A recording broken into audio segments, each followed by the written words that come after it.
Right. Well, thank you everyone for joining us for this month's Pay Practitioner panel. If you don't know me, my name is Lindsay Skelton, and I actually lead the client success team at Consul, filling in for Justin this week, who is traveling. I am joined by an amazing panel of comp professionals, as you can see. But would love for everybody to kind of take a second to go around and maybe introduce yourself, talk a little bit about kind of what you're doing, and then we'll jump in from there. Okay. Kat, I'm James. go ahead, James. No, I'm kidding. Jason. Oh, I called you James. No, you didn't. You didn't. We're going to call you Jay from now on. Kat told me that last week. It's fine. I'm Jason Smith. I'm a principal consultant with Gallagher. I've been doing compensation for 20 years. I'm based in Columbia, South Carolina. That's it. Great. Catherine? I'm Catherine Gombos. I am founder and managing director of Gombos Group, and I've been in compensation for about 15 years. I'm based out of the DC area in Northern Virginia. Great. Kat? I am Kat Carlo, and I usually like to call you a completely separate first name. As Jason knows, this is a practice of mine. I am a seasoned compensation rewards executive, and currently I have had the pleasure to engage with some consulting companies on leadership development, AI architecture, and just super excited discussion. It is our very last panel today, so hopefully we'll continue in other formats. Definitely, for sure. Jack? All right, Nancy? Nancy first. Okay. Whoever's first. Such a gentleman. So, hi, I'm Nancy Romanishin, Senior Director, Total Rewards Strategy and Solutions at Syndio. We are a platform that helps companies make fair and consistent pay decisions. And prior to joining Syndio over 5 years ago, I worked at WTW for decades. So job architecture is near and dear to my heart because that was really the bulk of my work. So really excited for today's discussion. And Jack. Nice. Hi, everyone. Great to be back here. I've been in the reward space for over 12 years. I actually started as a consultant evaluating jobs, ranking jobs, and being very specific, with my hate points. So this topic is definitely up my alley. And then moved out of consulting into high tech, fast growing companies. And as of late, the last 2 weeks, I've been building a community called Range for AI and total rewards.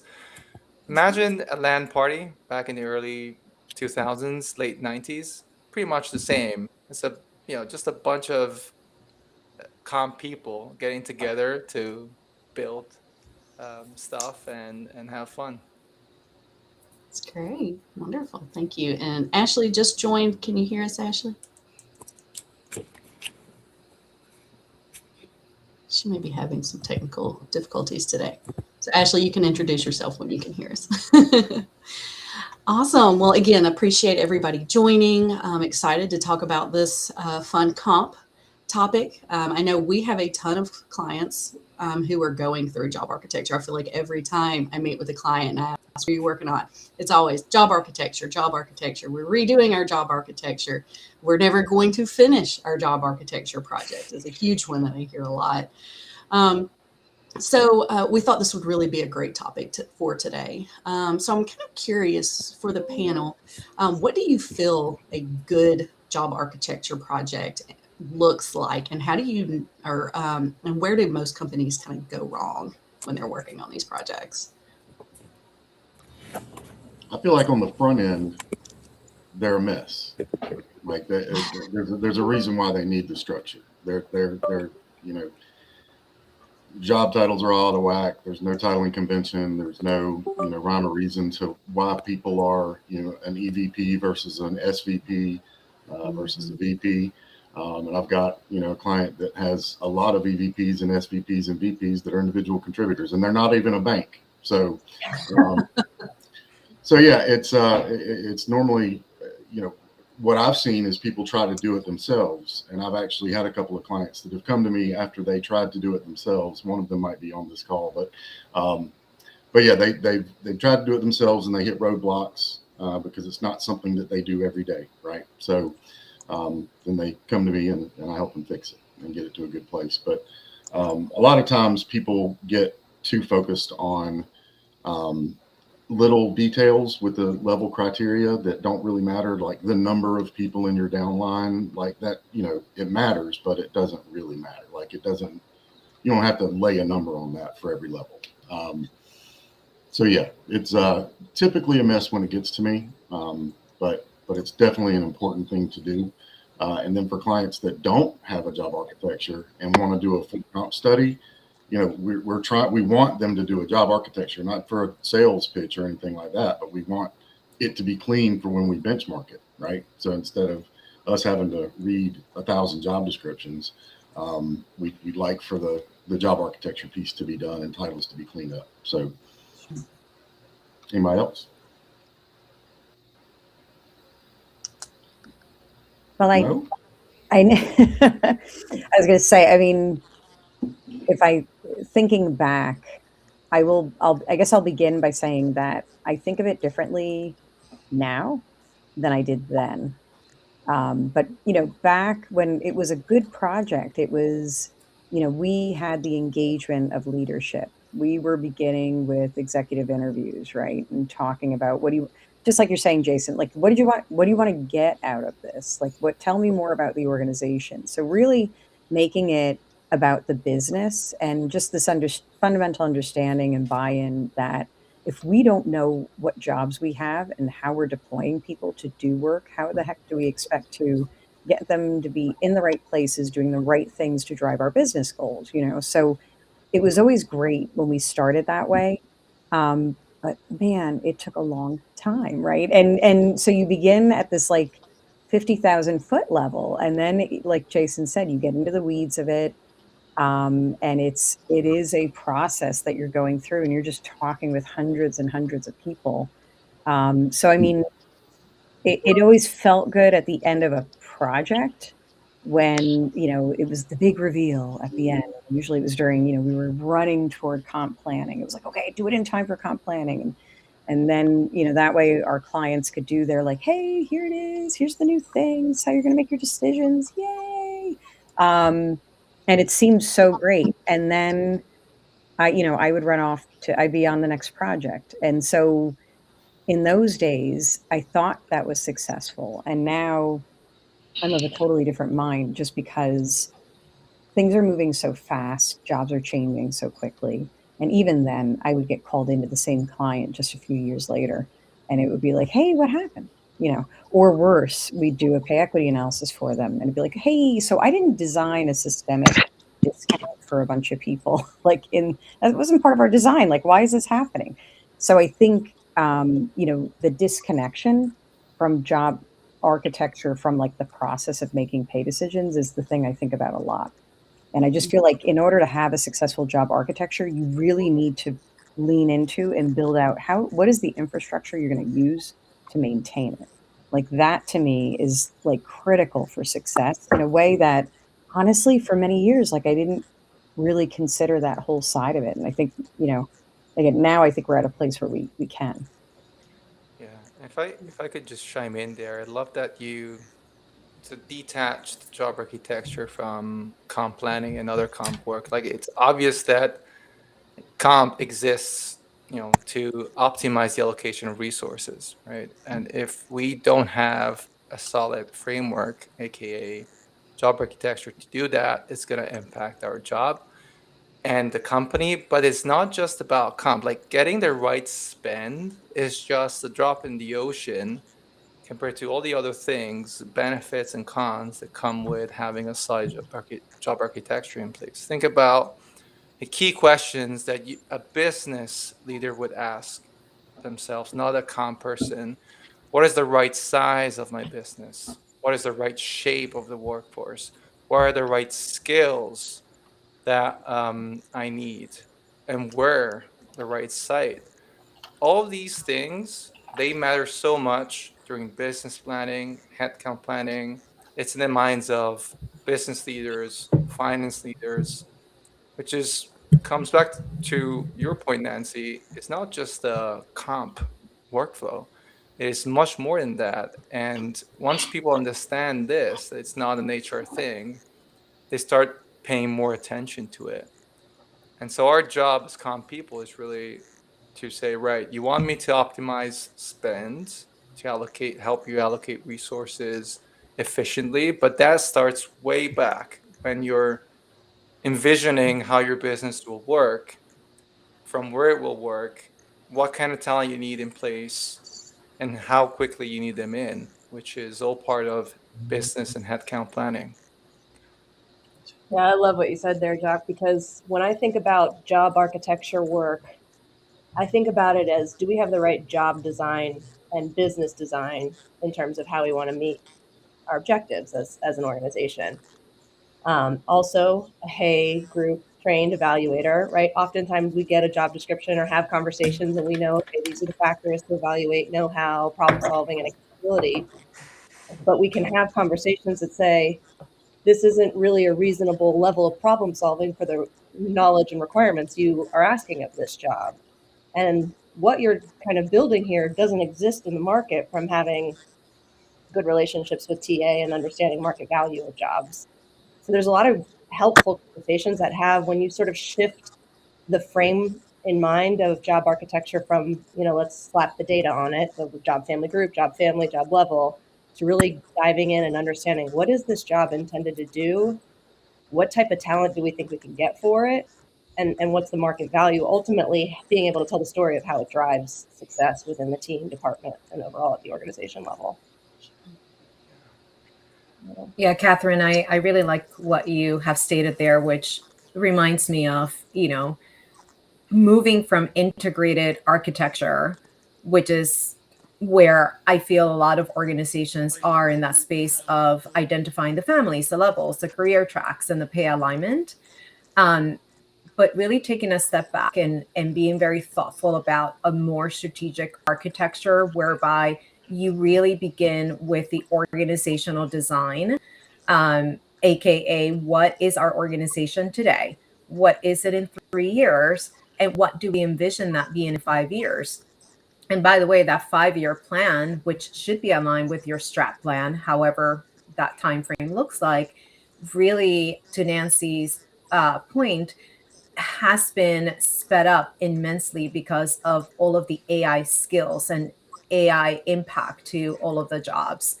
And what is interesting is that I've heard so many times a desire from an organization to move from, pay for a job to be skill-based pay. But if you don't even have your job architecture really well established and understood by every single person in your organization, it's really tough to envision a skill-based compensation strategy because there will be that disconnect. So foundationally, getting that job architecture right and reviewing and going back to that job architecture the moment that your business starts to really shift, I see that as being incredibly critical. Yeah, I would say, I've said this a lot, but I argue that, having your job design and your job architecture correct is the foundation of business success. And it needs to move as quickly as you're moving your business. So to Nancy, That's your right. point, right, kind of creating a system for it, not just a one and done project, is an important part of this role and its purpose in the business. Can I ask everybody a spicy question? Dish it. I know, everybody's like, Bring it on. now, just because and some folks know I've asked them this before. So I used to be very much, all right, I sold Willis Towers Watson, right? Career framework, still love it. Global grading system as well, all good. And have worked with many other, obviously, global job architectures, Mercer, IPE, Korn Ferry, all good. Does global job architecture have to be global? Do all of the levels have to align? Like from other functions and areas? I'd love to hear sort of the pros and cons. I used to be very like, yes, because you never know, and marketing might want to transfer to finance. And then But the reality is, like, do they? I don't know. And then you have the pressures from other functional areas that might be like, hey, we need more levels. And over here, like, well, we don't. And so I would love to hear folks' experiences and whether, like, what creative things have you done? Because again, as somebody who's, and obviously I was always on the side of it's a proven methodology. It's, you should just do what I tell you to do, kind of that attitude, which, sorry, my colleagues, but maybe, but I wonder, like, is there some, should we be more flexible, especially given the fact that so many things are happening, like, as jobs, transform with AI, and we're going to see probably a combination of jobs and different skills, and it's going to be much more nimble. But I'd love to hear, like, reactions to that. Like, did I give you heart failure when I said that? Did it, how do you feel? No, and Nancy, it's reminiscent of work that I partner with an organization where the different entities within that organization were so incredibly different, right? From a high luxury brand to a brand that was more economical, if you will, for lack of better words. And so to differentiate what is necessary, the profile, the skills, the education, the experience, it really was very different. And add a layer to that in terms of the cultural differences by region as well. So when I first inherited this particular, and it was when I was really starting in compensation. I probably had 3 years in compensation, but it was such an impactful project in that when I first joined, it was complete chaos. There were so many different job titles, so many different job profiles, thousands and thousands of those. And so you begin the foundational work of creating less profiles, right? And then you institute this foundation where the entire company harmonizes and you have a level of understanding the direction that you're going and how compensation functions within a well created job architecture. But then you sit back and reassess, is this really working when I compare a high luxury job profile and what that, you know, demands from that individual versus someone else with the same title, but that doesn't have that level of XYZ that a luxury brand would. So that's at the point where you go back and create this level, but also we built enough flexibility so that someone can move either lateral moves or upward moves or take one step back to take 2 steps forward, right? So that career path really became a rock climbing exercise rather than a ladder. I have moved away from a ladder model many, many years ago, and I see it as, being much more flexible, where the job profiles can really demonstrate and show how you can grow your career, what that career path looks like. Even if you move laterally, it is a growth in your career path and career plan. So this particular organization, in the end, we went from thousands of jobs to very set profiles to then find elevating the sophistication of those job profiles so that you understood what would it take for me to work in those luxury brands. What does that really entail? What does that journey look like? And to Jock's earlier point, it wasn't so much an HR exercise. Yes, they were driving this, but this was really owned by the leaders on the ground. They had the input. They understand what is necessary in each of these job profiles. So I hope that gives some context in terms of the experience that I went through, very junior level years, and I would still apply a very similar approach. Yeah. It's so helpful. I think it's bringing together sort of what we talked about at the beginning around making sure you're knowing the business, and that's part of that is that flexibility. Yeah. It hits home here as well.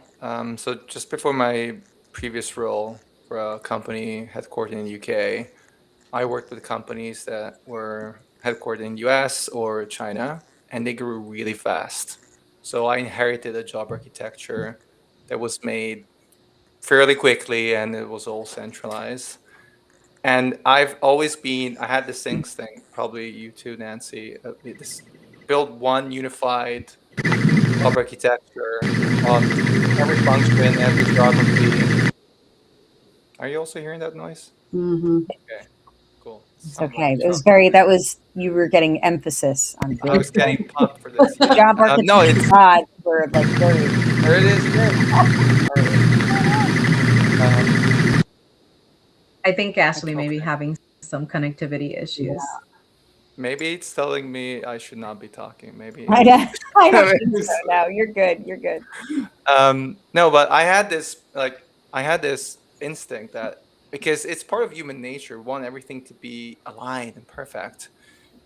When you start deviating from a main plan, things you're asked to justify it. But when as a regional partner leading comp regionally for companies that are headquartered abroad, I did come across quite a few challenges with having this centralized global job architecture. I mean, think about it. A single framework forces you to treat fundamentally different labor markets like Italy, Hungary, China, the same as maybe the US and Mexico. And that's the limitations, right? Because they are not the same. um, the market logic is different, the talent supply is different, the way seniority accrues is different. In fact, in emerging markets, senior people, they're much rarer to find, and oftentimes you got mobility plans to send them abroad. But anyway, and even if you look at job families, it's not just by country. Like engineering career progression, and even within engineering, IC and manager doesn't map clearly to how you progress in HR and marketing and finance.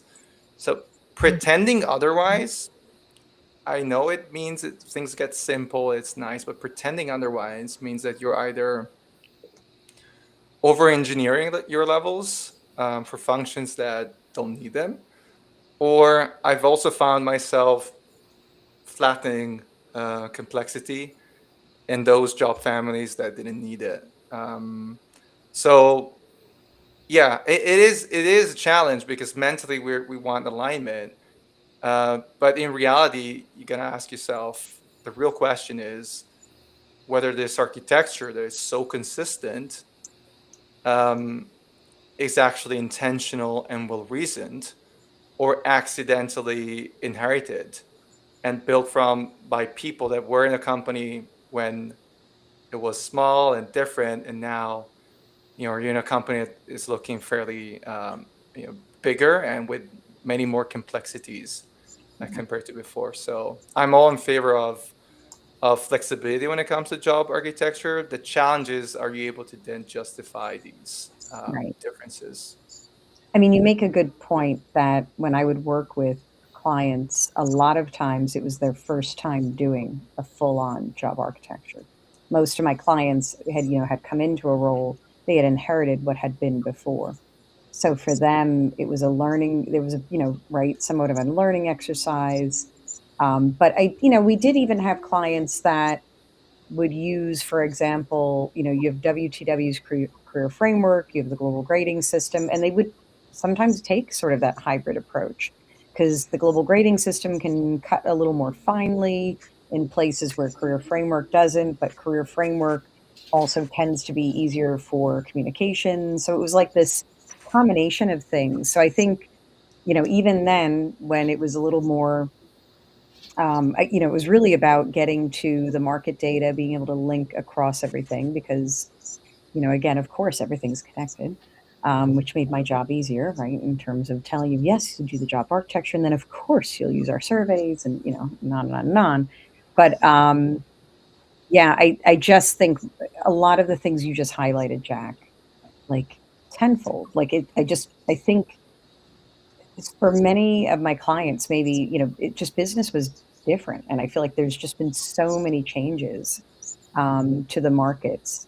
And so what used to be, yep, you're mostly in these like sort of slower markets or, less volatile. I feel like, we just have so many more pockets of different nuances. There's much more volatility, and technology is just continuing to sort of force that issue in a way that it makes it a challenge to have some sort of one cohesive approach, and yet be locally, relevant, locally responsive. I think there's one way to spot it. I mean, it might not be the only cause, but in regions that are not HQ, you sometimes, when you go to the market and you have to hire someone, you're told we can only hire at this level or maybe one level above because this person will report to this other person who's on this level. So then what happens, you go out to market and you hire someone on that level, but their comp aligns to, 2 levels above that.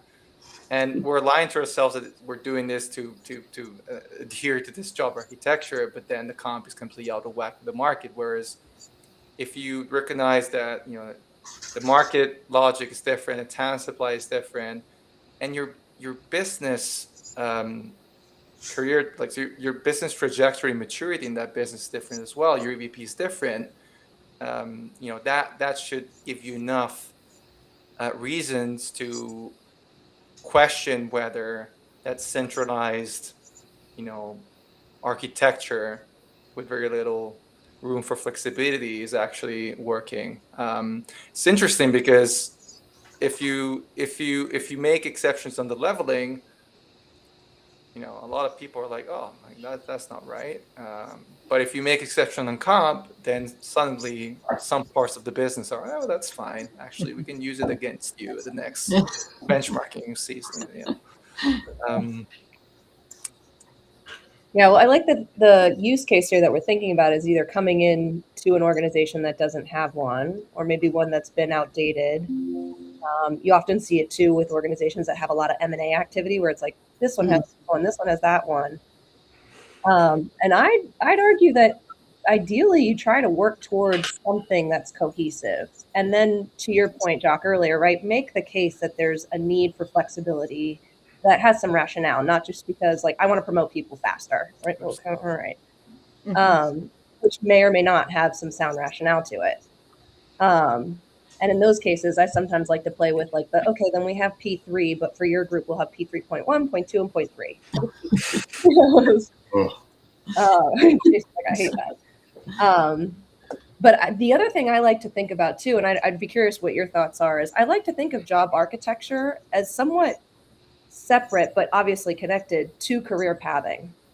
Right? It's sort of that backbone of career pathing. And Kat, to your point, like I love the career web type of thinking, right? Like how do we move across this organization knowing that the most successful senior leaders and business leaders don't just climb a ladder within one function. They've got cross-functional expertise. So how do we tell that story? How do we develop that career web and career pathing that's somewhat separate and different than job architectural work?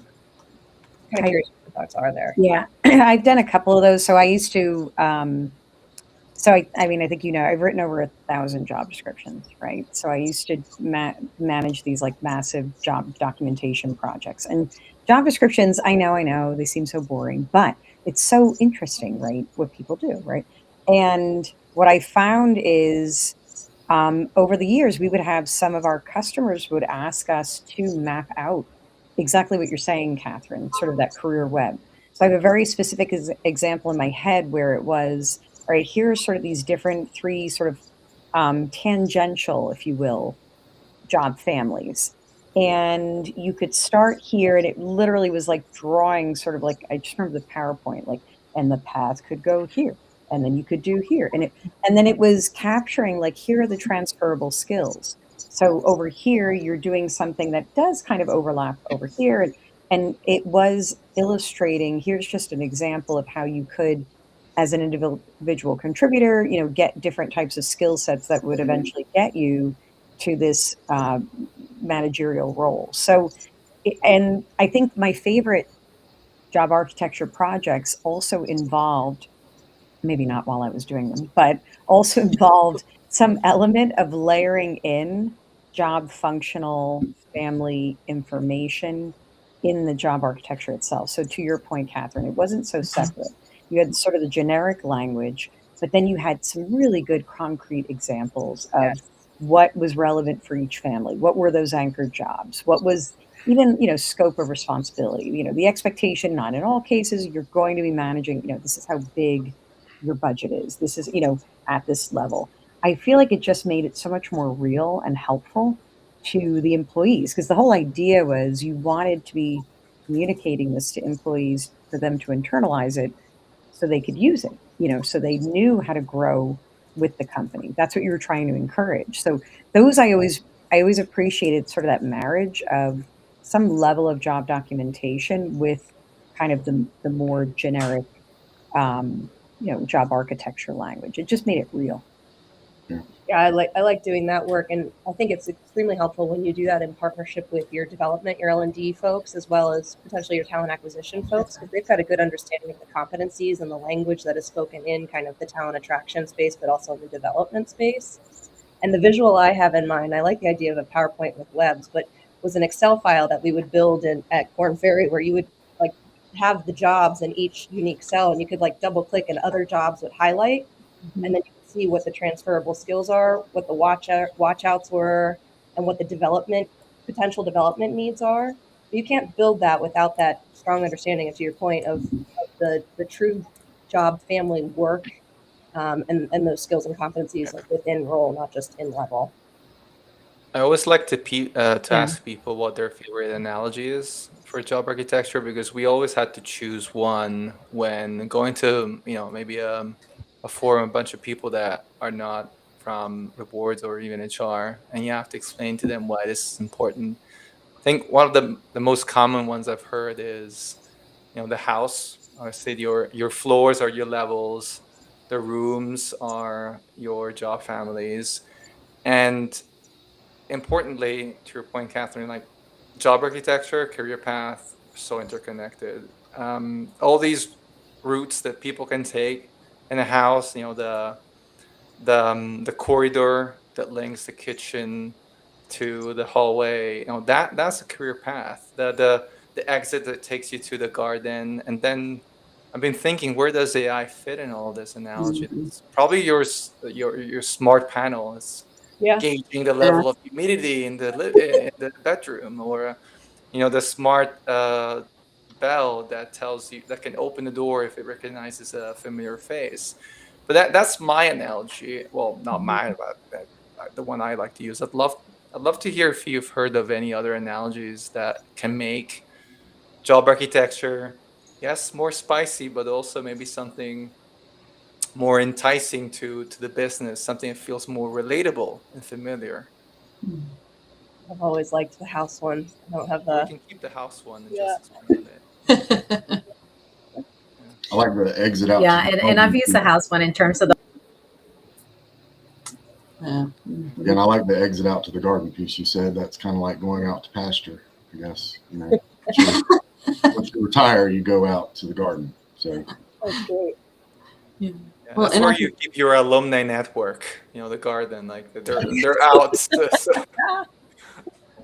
When you were asking that question, I was thinking about how in leveling guidelines, we often have an analogy that describes like a quick summary of what this level means versus like, okay, I don't need to read like scope and autonomy and judgment and all that good stuff. Like, here's the quick analogy. And Radford, for example, uses like, an expedition climbing a mountain.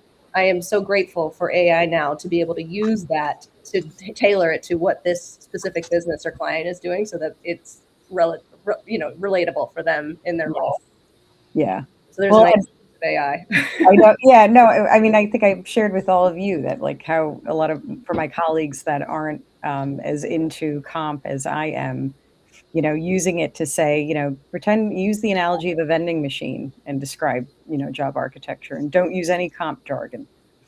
Talk like you're talking to 10-year-olds or 12-year-old about it, and and just to explain why it's important and what it means and all those things. But sometimes you have to hit the vending machine to make it work. Well, maybe that's what I mean by not like I said, like we don't. Sometimes you need to burn down the house. So Well, I think since we're talking about communication, I think one of the biggest components of a job architecture project is talking about the change management strategy. Any words of advice or pitfalls Yeah. our listeners should keep in mind?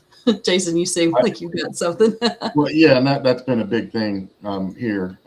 We've got a pretty big communications practice, and so now we are absolutely pulling them in for every job architecture engagement, because not having people, most companies have communications people, but they're not communications people that are well versed in job architecture or HR stuff. So, so yeah, that's been a very, very big thing with us. I've been partnering with a lot of our communications team, which has just been a wonderful thing, because once we're done with the architecture and we've got everything set up, then she takes it and runs with it for the change management piece, because I'm not a change management guy. So, but it's super important to have that, because you can't just build an architecture and say, okay, it's here, let's do it. There's a lot of communication that needs to happen to the employees, to the leaders, to everybody, really, so everybody can get on the same page. One company I was at before I was a consultant, they basically burned the house down and rebuilt it completely. Even hired like a freelance author to come in and help write job descriptions. This was before AI. So yeah, we took everything down to nothing, to the foundation, and rebuilt everything. But the change management aspect, it was like a 2-year process. We were talking about 1,500 jobs, possibly. We set families, subfamilies, functions, and specializations on every single job. And that was what they used, because this was before the skills-based thing became a big thing. That's what we used to try to show people how cross-functionally they can, if you're an analyst in finance, well, that would be your specialization, would be analytics, I guess. And then you could move over to HR and be an analyst one day or something like that. That's how they kind of created that web for everybody to be able to see. But it was a very public thing. Lots of education around it, lots of communication around it.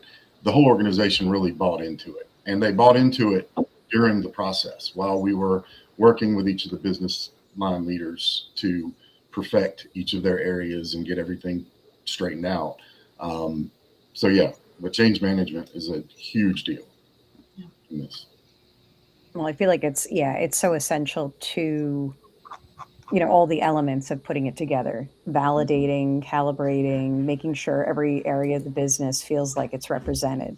But I think the challenge, in the past, though, again, is sort of that lack of systematization of it.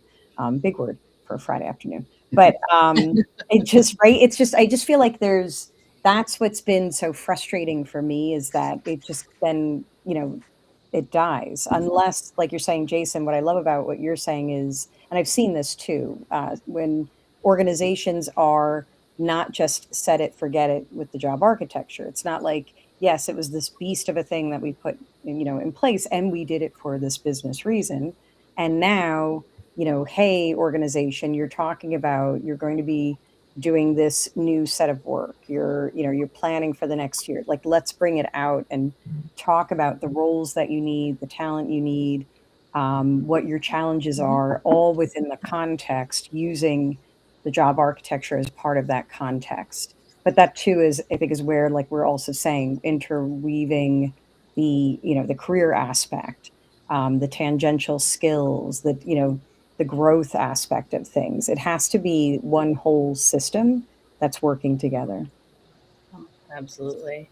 And I like when we involve the business in building the job architecture, not dissimilar from when we're running comp cycle, right? Encourage them to have conversations with those layers of management underneath them, all the way down to the front line. Because if they're involved in the build, they're going to have a better understanding and more comfort when it comes time to communicating to the employee. And now you have a new job title for this reason, if that comes as an outcome of your job architecture. So I think that's an important component to the change management in a job architecture effort, in addition to kind of the scheduled comms and trainings that would have to go along with it as well. Yeah, I think it's more about, can you help people internalize the purpose, what you're doing? That was always, when there was a job documentation element to any project I was doing, that was actually the really useful part of it, because it was like, listen, I know your job. you're an accountant. I think I know, but why don't you sit here and tell me, tell me what it is that you do. See that I'm spending time with you. I'm this person, this outside, third party. Let's have a conversation. You're having it in front of your leader. Like those types of things are so, like that motion makes it real to them, and then it becomes part of the story that you're telling, and that's part of the change. Yeah, I'm a Always- big advocate when it comes to. Oh, go ahead, Chuck. That's okay. I was just about to say I'm a big advocate when it comes to the communication piece, right? The early stage communication. This is forthcoming, right? Level setting with the organization, what work is taking place, get as to where things stand, and again leveraging and engaging all of your business leaders to be part of the design process, the input phase, because one, they should really be owning this process, and they really do know the skills that really need to be accurately captured. And let me clarify, when I say own, in partnership with communications and HR and the compensation team, right? They play a very critical role to ensure that all this is accurately captured, but also has that level of flexibility that can be upscaled rather effectively and efficiently in the future. And that level of communication supported by various resources, not just emails, right? I've seen so many organizations that, well, we communicated out on emails. Great. But what else? Have you talked about it? Have you received any additional input? What do we have in our employee central or, online that folks can engage? Is this reflected in L&D and your, performance management? How is this reflected across the organization and every aspect of the employee's life cycle that a properly designed and executed job architecture, and then subsequently the end result of how comp is then determined each year. So that communication is just at the end, and everything that culminates in all of this amazing work that took place, and hopefully not rushed, right? So most job architectures will take time based on the size, but even if you are a small organization, do job architecture right, it shouldn't be just 3 months. It should take a bit more time. I mean, AI technology is certainly speeding that up tremendously. So, I've yet to test architecture. I'm busy testing other aspects of it, but that taking your time and making sure that this really is aligned across the organization in a way that makes sense, and again remains flexible for future changes of the organization, and letting folks know in the initial stage an update of the process, and then that communication later on, whether it is for your process or separated from that, ongoing communication is just a game changer and would help with change management. And I have had just so many occasions where change management is part of this more so than communication team, because it is so impactful, that journey change to the employees' experience and their managers as well. You said take your time, Kat, and I think you hit the nail on the head, because what we hear over and over again is that job architecture, like designing a job architecture, requires slow thinking, and it's a slow process. And it's not necessarily bad. It goes back to our human nature. Going back to the house analogy, when you move house, and I'm sure we all moved houses a few times in our life, and you open a door, it's all nice and polished and clean, everything, but it's gonna take you a specific amount of time, and it varies by individual, for you to feel home in that new place. And the same goes with your job architecture. To Jason's point earlier, yes, I mean, probably with AI, probably I can expedite a lot of things. Mhm. But then if I just Mhm. dump it on you without having taken you on a journey, you probably won't feel it as, right, this is my job architecture and I'm going to run with it and I'm going to defend it in front of my employees. So my learnings from all of this, and there's more, I do some consulting on the side as well. And it just 2 weeks ago, I was speaking with the founder of a Series A business that suddenly, after delaying for months, if not years, realized, oh shit, there's pay transparency being rolled out in in 3 months. We need a job architecture. Can you get me one in 2 weeks? So like, yeah, I can get you a perfect job architecture, but it's not gonna feel like it's yours. And when you're gonna communicate, people are like That's gonna right. react like, what the heck is this? That's right. Instead, what I told them, take your time, start with a pilot. You need a safe environment where you can test managers, leaders, employee experiences, and any potential bottlenecks. You need to do that in a controlled environment, such as a pilot. You might want to start by involving a pesky leader or department that's going to give you a lot of challenge, but also really good input and feedback. So then hopefully then it gets easier down the road. But again, it's really this because humans in general, like we are not used to changing rapidly. Like it depends on individual, but you don't feel home the moment you step in a new apartment you build. It takes time for that to happen. But I love that point because Absolutely. it's frustrating how long it takes, but there are elements of it that don't take so long. And I think that's where, if you can That's right. start to break that apart, AI can be your friend. So, like, I think about the leveling itself. Job leveling doesn't, especially like as a human, you get into a rhythm and you're like, yep, got that job, got that, it's like, that's really easy. The issue is, well, now I have to talk to Jack about it. And then Jack's going to say, well, wait, which employees did you mean here? And I'm like, oh, I meant, Nancy and Kat. And you'll be like, no, no, no, whoa, whoa, whoa. They're not on the same line. So those are the things that I think become the challenge, is that that's the human element. And I think that's what makes it, the home, like you're saying that. But I think AI can help, with the initial leveling. AI can also help with the conversations people are having when they're making decisions, and be sort of the surround sound to reinforce the elements of the job architecture. The reason why we're making this pay decision, or this is what your promotion really means. It means this, this, and this. AI can be really consistent and do that messaging at just those right moments, so that it's this language that continues to be reinforced. I feel like that's been the difficult part with job architecture, is its lack of reinforcement, really.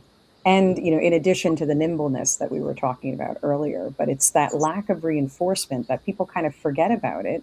And they forget then, in every scenario, how I'm supposed to be applying this, what it's supposed to mean.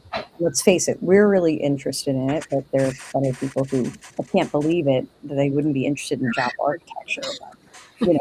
But there are many people in this world. One day they have to So, run a business. I know. Well, and I So think this is, yes. Yes, I'm calling out Rob. I work with Rob. So he's not a plant. He's like the opposite of a plant. So he's neither. Oh, Rob. And Rob, were you yes. in our 2 weeks ago when the term death by comp, it's a trademark Yeah. term that I introduced many years ago, death by comp. So you do. So imagine if you feel that way, how someone who is not doing this day in and day out feels. Exactly. And to Jacques' point about the house and moving, anytime we have moved from one home to the next, we tend to visit the new neighborhood and start to see, what are the cafes, school, where's the gym, where are the yoga studios, where are the bookstores, start to feel. That is the sense of bringing everyone along the journey with you before you move into the home, so that you're prepared, so that this is not such a shocking environment that you're leaving your favorite cafe and your favorite whatever it may be in the old neighborhood where your home was. Now you're starting to engage and see the benefits of this move and why it is that you're making that move. And job architecture should definitely not be static. it's dynamic. Your business is dynamic. Most businesses today are dynamic, and therefore your job architecture should reflect that organizational design of the business. And I am certainly supportive of taking your time, but there's also a certain level of speed in order for us to deliver so that the business can have those effective discussions with employees about their experience, how they're being recognized, what they're supposed to be doing. So I do love, I'm not sure who highlighted the fact of starting with the most complex pieces of the business.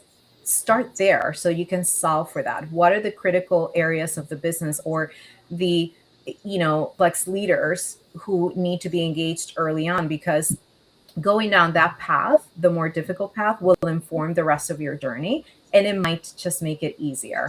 And so that very thoughtful and deliberate time frame is really critical to get it right, because if you get it wrong, gosh, we lose the trust immediately and it falls through.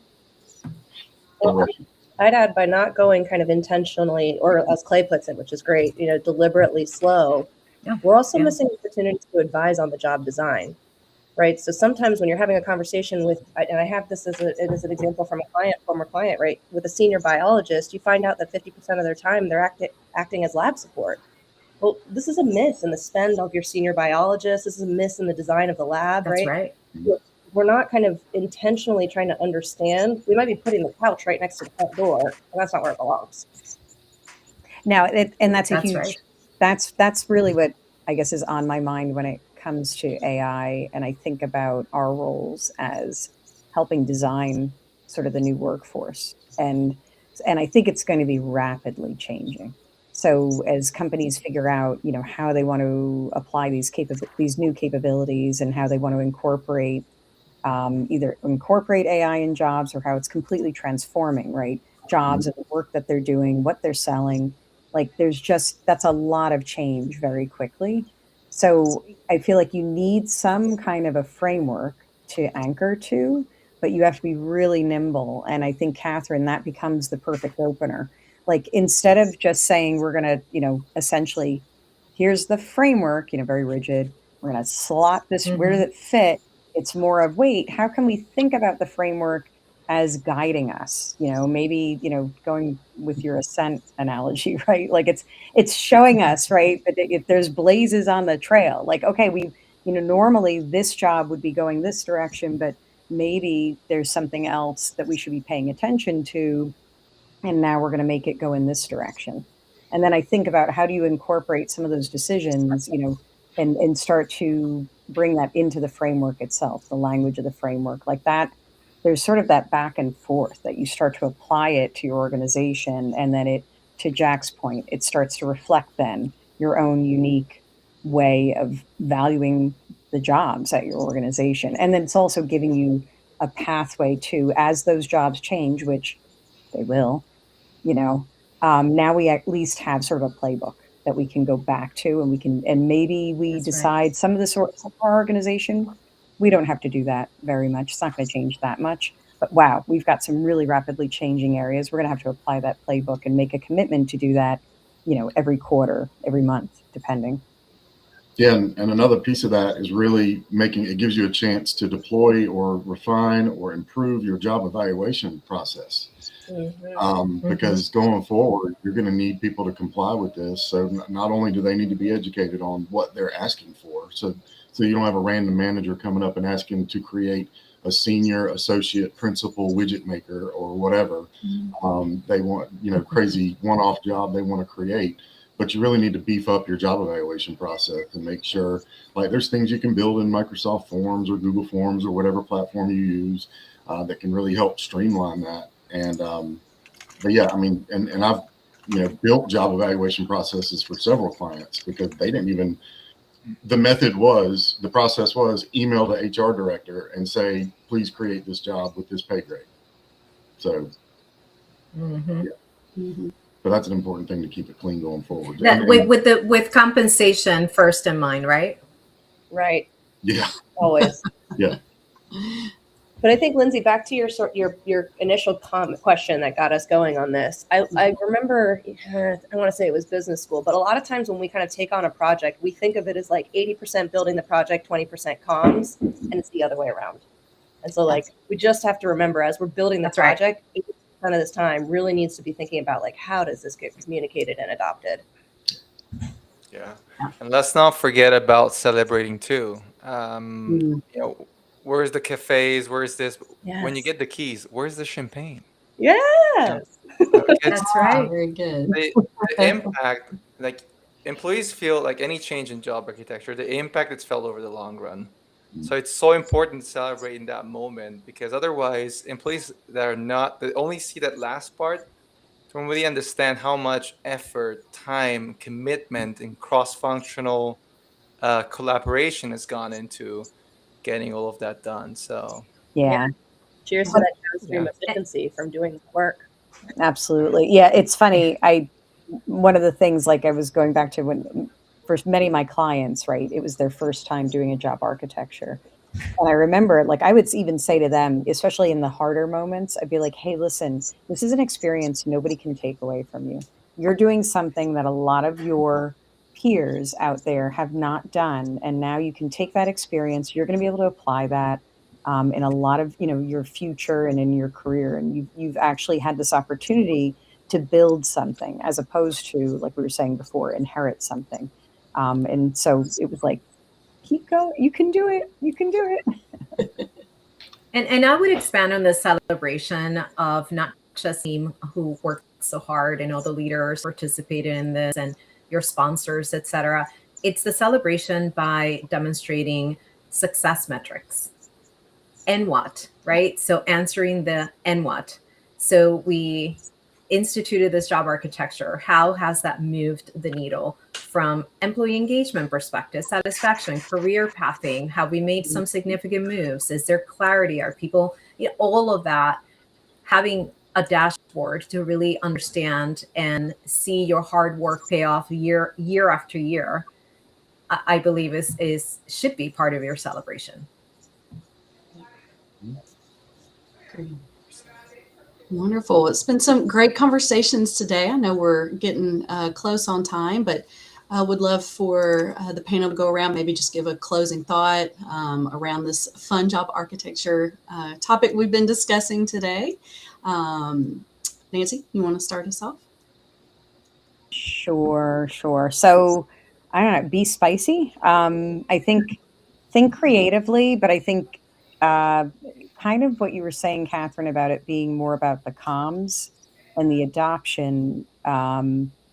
It doesn't end with the building. So in fact, quite the contrary. I think the biggest problem we've all had for many years is not systematizing it.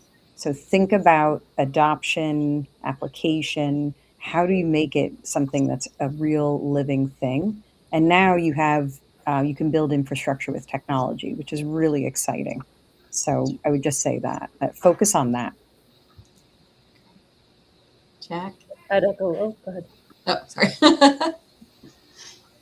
Yeah, go ahead. Just my advice would be, like, if you want to make it exciting, publish it, because if employees have the impression this has always been secret squirrel and suddenly it's transparent, the value they'll give it, they'll attach to it is much greater than if you don't. There are a bunch of companies out there who went fully transparent with their job architecture, including them in the the manual they give every candidate, every employee that joins, and suddenly people pay attention to it. That way, it's not just, it goes, it doesn't become just an HR tidying up process, but it becomes part of your company's identity.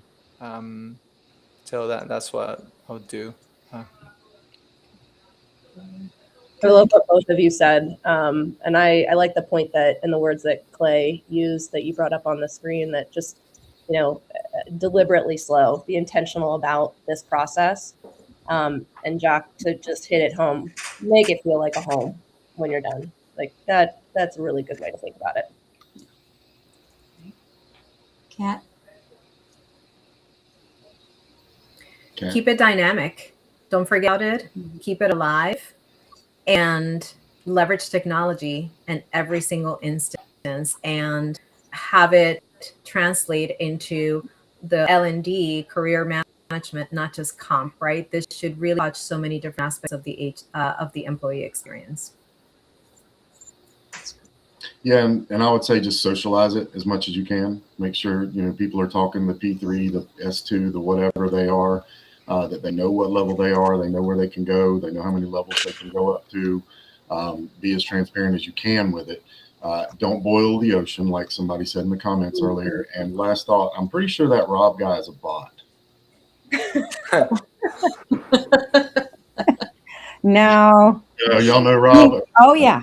It's all right. He's a legal nerd. So. Oh, okay.